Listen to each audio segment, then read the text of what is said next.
Assalamualaikum warahmatullahi wabarakatuh. Halo, apa kabar buat teman-teman pejuang NIP dimanapun kalian berada?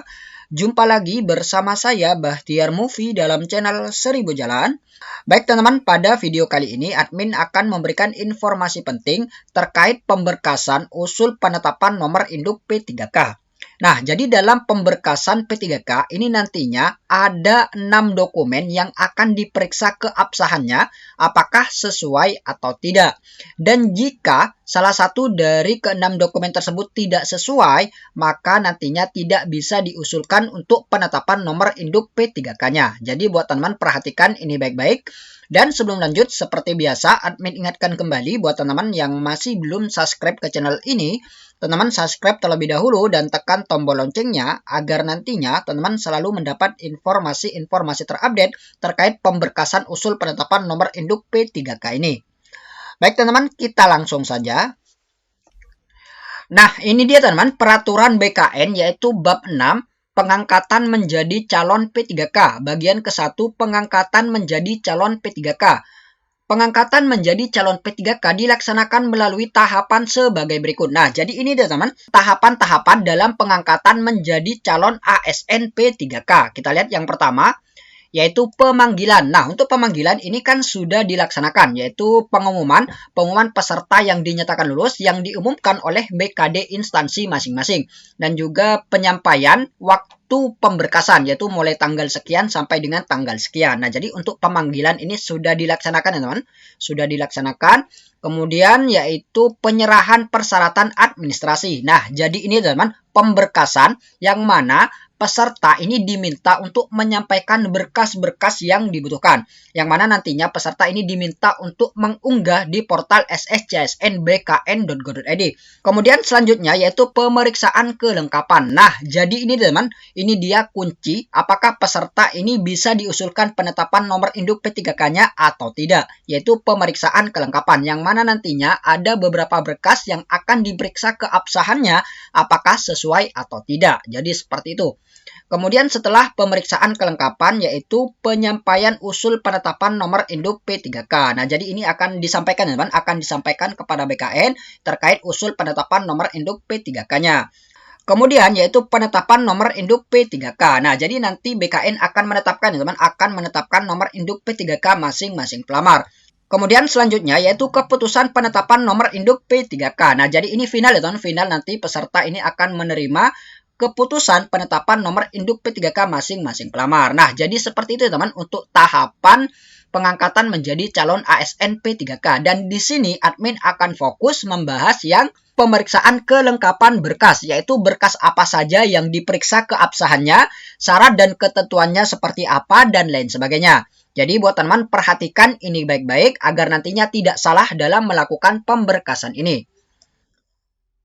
Nah, ini dia teman-teman bagian keempat yaitu pemeriksaan kelengkapan. Kita lihat, pemeriksaan kelengkapan dan keabsahan persyaratan administrasi dilakukan oleh PPK yaitu pejabat pembina kepegawaian atau pejabat lain yang ditunjuk di bidang kepegawaian dengan ketentuan. Kita lihat yang poin A, penerimaan berkas persyaratan administrasi dilaksanakan sesuai jadwal yang ditentukan dalam pemberitahuan. Nah, jadi ini dilakukan sesuai dengan jadwal ya teman, sesuai dengan jadwal yang sudah ditentukan. Untuk pemberkasan P3K tahap pertama ini kan dimulai tanggal 24 Desember sampai dengan 10 Januari 2022. Nah, jadi dalam rentang waktu tersebut ini peserta harus menyampaikan administrasi ataupun berkas. Jadi jangan sampai melewati batas yang sudah ditentukan. Jadi seperti itu. Ini untuk yang seleksi P3K tahap yang pertama. Dan bagi peserta seleksi P3K tahap kedua ini menunggu informasi lebih lanjut. Jadi seperti itu. Kemudian poin yang B, penelitian kelengkapan berkas persyaratan administrasi dan keabsahannya dilakukan sesuai dengan ketentuan yang berlaku mengenai. Nah, jadi ini teman, berkas yang dicek keabsahannya apakah sesuai atau tidak. Kita lihat yang pertama, keabsahan surat lamaran dengan ketentuan. Nah, jadi berkas yang diperiksa keabsahannya yang pertama ini adalah surat lamaran. Ketentuannya yaitu diisi sesuai dengan format yang telah ditentukan oleh Panitia Seleksi Nasional Pengadaan P3K. Nah, jadi yang pertama adalah format. Format ini harus sesuai dengan BKD masing-masing instansi yang dilamar. Jadi seperti itu. Kemudian yang B, ditandatangani oleh peserta seleksi yang bersangkutan. Nah, jadi ketentuan yang kedua yaitu surat lamaran wajib ditandatangani oleh pelamar yang bersangkutan. Jadi seperti itu teman-teman untuk ketentuan keabsahan dari surat lamaran ini. Kemudian dokumen yang kedua yaitu kesesuaian kualifikasi pendidikan atau surat tanda tamat belajar atau ijazah peserta seleksi yang bersangkutan dengan kualifikasi pendidikan yang dipersyaratkan dan dibutuhkan dalam tugas atau pekerjaan dengan ketentuan. Nah, jadi dokumen yang kedua yang akan diperiksa keabsahannya yaitu kualifikasi pendidikan yang dimiliki apakah sesuai dengan jabatan yang dilamar. Jadi seperti itu. Dengan ketentuan kita lihat yang A, calon pelamar merupakan lulusan dari sekolah menengah atas atau sederajat yang sudah terdaftar di Kementerian Pendidikan dan Kebudayaan dan atau Kementerian Agama dan lulusan perguruan tinggi dalam negeri dan program studi yang terakreditasi dalam Badan Akreditasi Nasional Perguruan Tinggi Negeri dan atau Pusdiknakes atau Lembaga Akreditasi Mandiri Pendidikan Tinggi Kesehatan pada saat kelulusan. Kemudian yang B, ijazah yang diperoleh dari sekolah atau perguruan tinggi luar negeri harus mendapat penetapan penyetaraan dari Panitia Penilaian Ijazah Luar Negeri pada kementerian yang menyelenggarakan urusan pemerintahan di bidang pendidikan. Nah, jadi untuk dokumen yang kedua, yaitu kesesuaian kualifikasi pendidikan, ini kemungkinan besar tidak akan bermasalah, teman. Kemungkinan besar tidak akan bermasalah, karena pada waktu mendaftar di awal, untuk kualifikasi pendidikan ini sudah ditentukan oleh sistem sscsn.bkn.go.id, yaitu sesuai dengan SE linearitas Kemendikbud. Jadi kemungkinan besar untuk yang dokumen kedua, yaitu kesesuaian kualifikasi pendidikan, ini tidak akan bermasalah. Kita lanjut ke berkas yang ketiga, yaitu kebenaran data dalam daftar riwayat hidup peserta seleksi yang bersangkutan dengan ketentuan paling kurang data yang telah ditulis sesuai dengan ijazah, surat pernyataan, data lain sebagaimana yang telah dipersyaratkan. Nah, jadi ini teman, dokumen yang ketiga yang akan dicek keabsahannya, yaitu daftar riwayat hidup.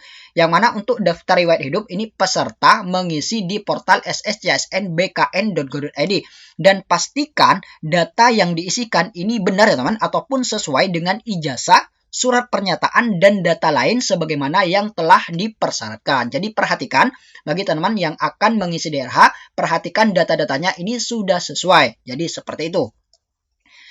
Kemudian dokumen yang keempat yang akan diperiksa keabsahannya yaitu keabsahan surat keterangan catatan kepolisian yang dilampirkan dengan ketentuan. Nah, jadi ini adalah SKCK.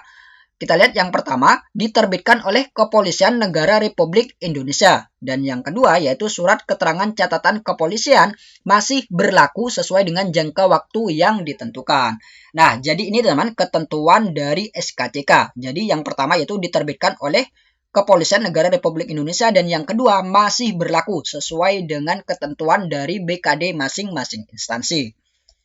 Kemudian dokumen yang kelima yaitu keabsahan surat keterangan sehat jasmani dan rohani dari dokter dengan ketentuan. Nah, jadi ini teman, ketentuan dari surat keterangan sehat jasmani dan rohani. Kita lihat yang pertama, dokter yang berstatus PNS. Nah, jadi ini ketentuan yang pertama, dokter berstatus PNS. Kemudian atau, nah jadi atau ya teman, bukan dan tapi atau. Yang B yaitu dokter yang bekerja pada unit pelayanan kesehatan pemerintah.